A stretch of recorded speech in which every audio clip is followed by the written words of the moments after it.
অনেকেই কিন্তু এই পিঠে ব্যথা এবং কোমরে ব্যথা থেকে কিন্তু অনুমান করে ফেলে তাদের ক্ষেত্রে ছেলে সন্তান অথবা মেয়ে সন্তান হতে চলেছে।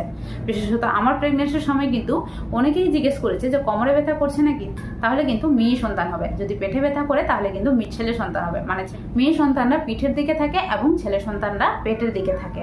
তো এক্ষেত্রে বলে দিই, দেখো আমার ক্ষেত্রে কিন্তু কোমরে ব্যথা করতো, তো সেক্ষেত্রে কিন্তু আমার ছেলে সন্তান হয়েছে। তো বুঝতেই পারছো এক্ষেত্রে ছেলে সন্তান হওয়ার ক্ষেত্রে যে পেটে ব্যথা হওয়া বা মেয়ে সন্তানের ক্ষেত্রে যে পিঠা হওয়া, এটা কোনো মতেই একদম জাস্ট একটা মিথ।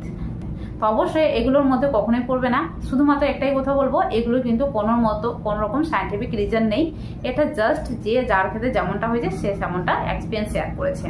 তো অবশ্যই এগুলো থেকে যতটা পারো দূরে থাকো। মানলে মানতে পারো, তবে একটাই কথা বলবো, প্রেগনেন্সির সময় এগুলো থেকে যতটা দূরে থাকবে ততটা ফ্রিলি মাইন্ডেড থাকবে এবং ভালো থাকতে পারবে। কারণ এগুলো থেকে কিন্তু বিভিন্ন রকমের টেনশন আছে, বিভিন্ন রকম জানার কিউরিয়াসিটি থাকে।